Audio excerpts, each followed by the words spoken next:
안녕하세요. 결혼 생활 4년 만에 이혼을 결심한 30대 여성입니다. 어디다 얘기할 곳이 마땅치 않아서 이렇게 글을 쓰게 되었습니다. 망신스러운 이야기라서 주변엔 차마 못하겠고, 그렇다고 친정 부모님께 하자니 걱정하실 게 뻔해서 못하겠더라고요. 하지만 그저 끙끙 혼자 앓자니 이러다간 정신이 어떻게 돼버릴 것 같아서요.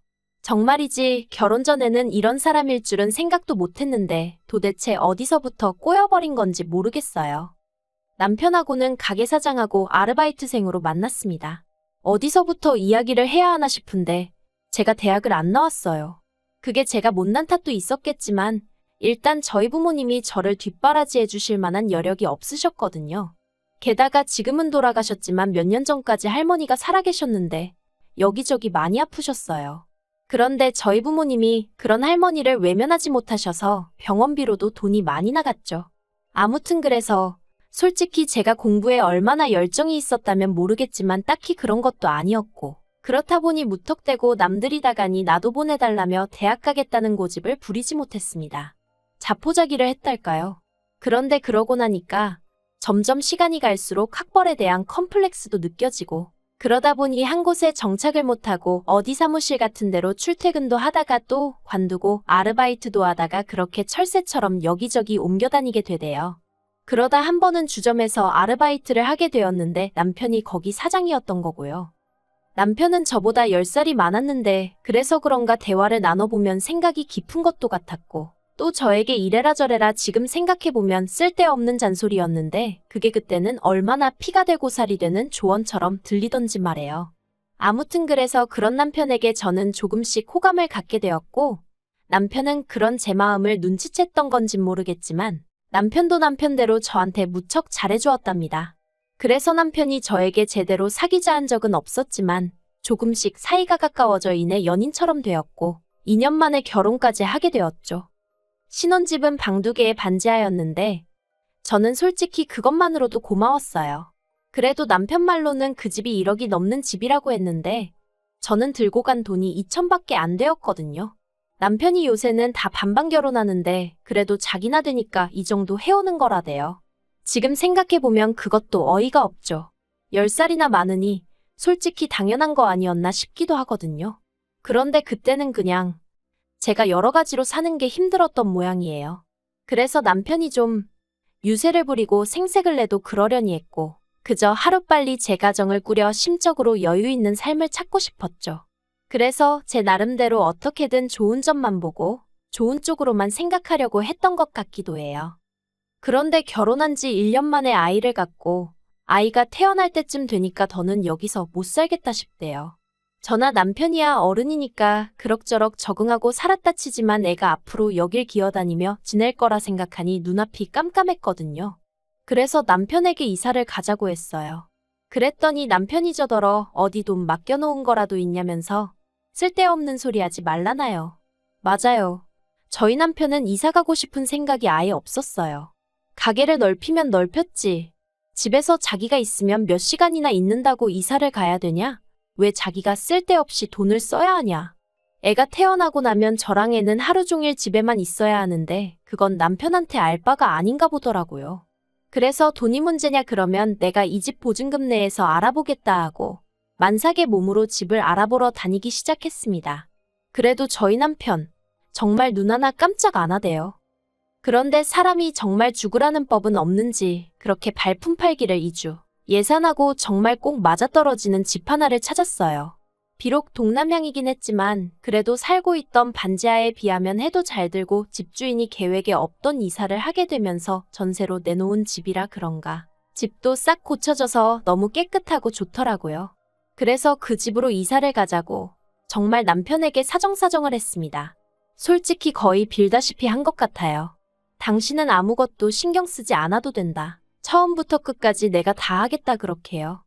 그런데 계약 당일 부동산에서 남편이 어찌나 저를 망신을 줬는지 몰라요. 솔직히 지금도 제가 그때 뭘 얼마나 잘못했고 무슨 실수를 했던 건지 모르겠지만 남편이 집주인이랑 중개인이 있는데도 만삭인 저에게 얼마나 윽박지르던지 제가 그냥 무조건 미안하다고 남편에게 사과하고 남편을 달래고 그랬어요. 그런데 그 꼴이 얼마나 보기 그랬으면 오죽하면 집주인이 남편더러 아내가 무슨 죄라도 지었냐고 너무한 거 아니냐고 대놓고 한 소리 할 정도였다니까요. 그래도 오로지 태어날 아이를 좀 더 좋은 환경에서 키워보겠다는 욕심 하나로 제 자존심을 접었습니다. 하지만 이게 다가 아니었습니다. 결혼할 때만 하더라도 경제권을 저에게 넘겨주겠다던 남편은 식을 올리고 살림을 합치기가 무섭게 어쨌든 가게 장사도 해야 하고 이런저런 이유로 경제권은 못 넘겨줄 것 같다 하대요. 그런데 거기서 그치지 않고 남편이 덧붙이기를 어차피 저는 일이라고 해봤자 살림이나 하고 애나 보고 어쩌다 가게 나와서 일이나 돕는 게 전부 아니냐면서 그런데 무슨 돈이 필요하겠냐고. 그러니까 앞으로 한 달 생활비로 50만 원에 그래도 생각해준다는 식으로 제 용돈으로 20만 원을 주겠다더군요. 그런데 아무리 이게 몇 년 전 이야기라고 해도 50만 원은 새 식구 살림을 꾸려나가는데 충분한 액수가 아니었어요. 그래서 남편에게 50만 원은 부족할 것 같다고 조심스레 이야기를 꺼냈었는데 남편이 저더러 해보지도 않고 벌써부터 돈 쓸 궁리나 하냐면서 저를 무슨 사치스러운 사람 마냥 취급을 하더라니까요. 그래서 울며 겨자 먹기로 어쩔 수 없이 50만 원으로 살림을 시작했는데 아니나 다를까 턱없이 부족했어요. 그러니 제 용돈이랍시고 준 20만 원도 대부분 결국 생활비로 써야만 했죠.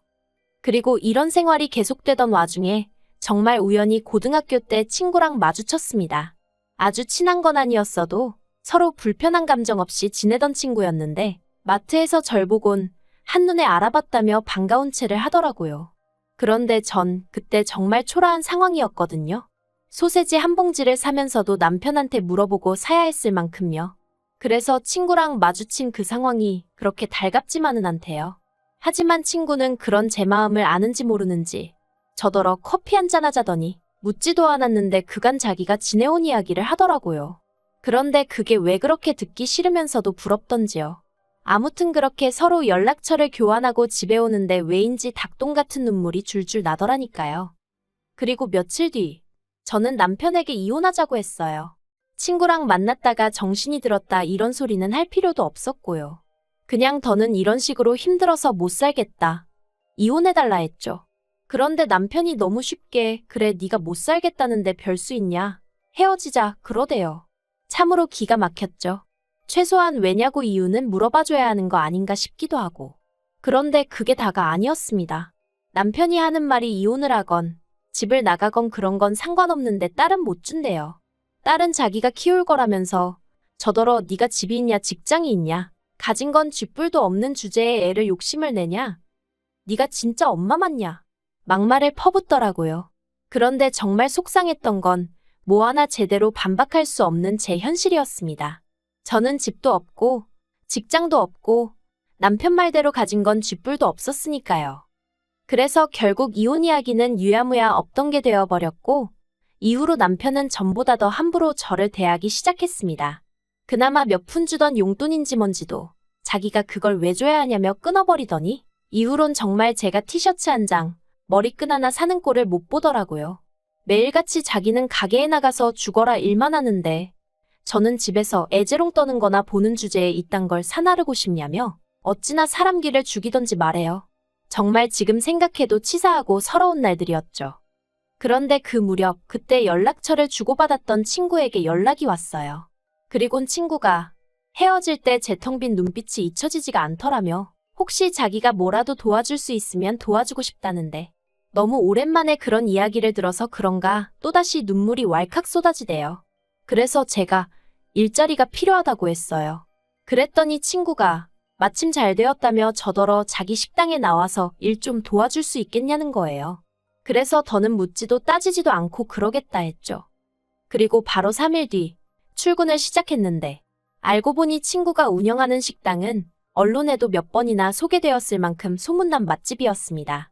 그리고 친구는 저에게 그냥 설거지나 재료 손질만 시키는 게 아니라 가게 운영 전반에 걸친 모든 걸 알려주려고 하더라고요.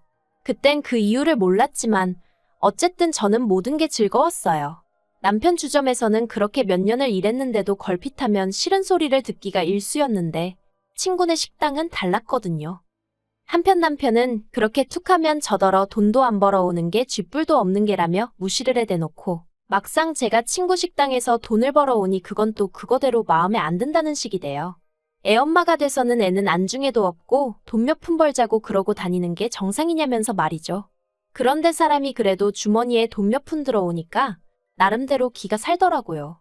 친구 식당이 무슨 숙박시설은 아니지만 막말로 남편하고 싸우다 쫓겨나면 전에는 친정엔 차마 못 가겠고 그러니 어디도 갈 곳이 없는 거나 마찬가지였거든요. 그런데 이젠 친구 식당에라도 가 있으면 된다 하는 생각도 들고 그러니까 저도 전처럼 기가 죽지는 않더라고요. 그래서 애를 그렇다고 내가 나 몰라라 한 것도 아니고 어린이집에서 잘 봐주고 있는데 왜 시비냐 하고 맞붙었어요. 그랬더니 남편은 그 어린애를 어린이집에 맡겨놓고 마음이 편하냐며 또다시 제 심기를 건드렸고 그래서 저도 그러면 돈 더 벌어다 주라고 그럼 나도 일 안 하고 애만 보면 되니 얼마나 좋겠냐고 받아쳤죠. 그리고 그렇게 1년의 시간이 흘러 지난 5월이었습니다. 친구가 저에게 기니할 이야기가 있다더니 자기가 유학을 간다대요. 사람들이야 자기더러 성공했다 하지만 자긴 사실 프랑스에 가서 정식으로 요리를 배워보고 싶은 꿈이 있었다면서 그래도 돈 좀 벌어둔 덕분에 이제는 꿈을 쫓아볼까 한다더니 저더러 식당을 맡아달라는 게 아니겠어요. 생각지도 못한 제안에 정말 놀랐고 어째서인지 심장이 벌렁벌렁 뛰기 시작했습니다. 드디어 제 인생에서 저를 정말 진심으로 이해해주고 걱정해주는 친구를 찾았다는 사실이 얼마나 기뻤는데 그런 친구가 저 먼 곳으로 유학을 가겠다니 그것도 충격이었고 동시에 갑자기 저더러 이 식당을 맡으라 하니 걱정도 되면서 동시에 뭔가 제 가슴속에서 불꽃이 있는 듯 했달까요. 친구는 이 식당이 이래봬도 보증금도 많이 묶여있다면서 그 보증금은 자기한테 천천히 갚아줘야 한다고 그리고 월세도 이제 제 힘으로 장사해서 내야 하는 거라고 하더니 이거 공짜로 주는 거 아냐 너한테 강제로 넘기는 거야 하는데 솔직히 친구 속마음이 어떤 건지 눈치챘기에 저는 또다시 눈물을 흘릴 수밖에 없었네요.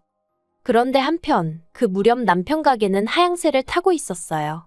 솔직히 저랑 같이 일할 때도 장사가 얼마나 잘 되던 곳은 아니었는데 그래도 그때는 나름대로 흔치 않은 컨셉 덕분에 손님이 끊이진 않았거든요. 하지만 다른 곳들은 계속해서 변화를 추구하는 반면 남편은 그런 데는 관심이 없고 오로지 눈 가리고 아웅식으로 손님들한테 1, 2천 원이라도 더 받아대는데 혈안이 되어 있었으니 솔직히 안 망하고 버티고 있는 게 용하다 싶었는데 아니나 다를까 올해 들어서 하락세가 점점 더 심해지더니 권리금은 고사하고 폐업하는데도 돈이 드는데 그 돈이나 건지고 정리하겠나 싶을 정도로 고꾸라지대요. 그리고 저도 알고 보니 야가 빠진 구석이 있었나 봐요. 남편은 망해가는데 저는 사정이 나아진다 싶으니까 이번엔 결단코 이혼을 해야겠다는 생각이 들더라고요. 그래서 남편에게 다시 한번 이혼 이야기를 꺼냈습니다. 이번에도 남편 반응은 이전과 별반 다르지 않았어요. 식당에서 아르바이트 좀 한다고 그 돈으로 애 키우면서 먹고 살만할 것 같냐면서 이혼하려면 네 몸만 나가라 대신 애는 두고 가라. 또 그 소리를 하대요. 그래서 알겠다고 했습니다. 애는 당신이 잘 키워주라고 잘 부탁한다고 그리곤 보란듯이 남편 앞에서 주섬주섬 제 짐을 챙겼죠. 다만 몸만 나갈 생각은 없고 재산은 어쨌든 나도 일조한 부분이 있으니 법대로 따져보겠다 했어요. 막말로 외벌이라곤 해도 저도 집안이라고 애 키운 공이 있는데 누구 좋으라고 몸만 나가겠냐고요. 그런데 남편 입장에선 제가 갑자기 세게 나가니까 좀 놀랬던 모양인지 갑자기 무슨 이혼이냐면서 이혼이 애들 장난이냐 어쩌냐 헛소리를 하더니 절 붙잡더라고요. 참 아이러니하죠. 잡아주길 바랄 땐 쳐다도 안 보더니. 그리고 결국 저는 남편에게 이혼 소송을 걸었습니다. 사는 동안에도 여러 가지로 찌질한 모습만 보여주더니 이혼 하나라도 시원스레 좀 해주면 덧나냐니까 자기는 저 없인 못 산다는 헛소리를 해대며 놔주려고를 안 하더라고요. 저더러 앞으로 평생에 못 보고 살아도 상관없냐 그러길래 세상이 어떤 세상인데 설마 평생 못 보고 살겠냐 걱정 말라고 했더니 이도저도 씨가 안 먹힌다 싶었는지 절대 이혼 안 해준다고 버티길래 결국 몇몇 변호사 만나 상담받고 그중 가장 믿음직한 사람 하나 선임해 소송 시작했습니다. 지금도 생각해보면 친구를 그때 그렇게 마주치지 않았다면 제가 과연 이렇게까지 용기를 낼 수 있었을까 싶어요. 참고로 친구가 말하길 자기가 저에게 잘해줬던 건 제가 고등학교 때 자기에게 너무 잘해줘서 그랬다는데 솔직히 전 잘 기억도 나질 않는데 아무튼 이래서 항상 주변 사람들에게 잘하고 살아야 하나 싶어요. 이번 일을 계기로 앞으로 더욱이 제 곁에 있어준 사람들에게 하나라도 더 베풀고 말 한마디 더 따뜻하게 해야겠다는 생각도 들고요. 이혼이란 게 사실 남편 말처럼 애들 장난도 아니고 이 일로 우리 애도 결국 상처를 받게 되겠지만 그래도 이번 기회로 저도 좀 더 당당한 제 자신을 되찾고 싶고 아이에게도 닮고 싶은 엄마가 되어주고 싶습니다. 시간은 좀 걸리겠지만 그래도 노력해 보려고요. 더는 다른 사람이 저를 쥐고 흔들게끔 자포자기하지 않을 거예요.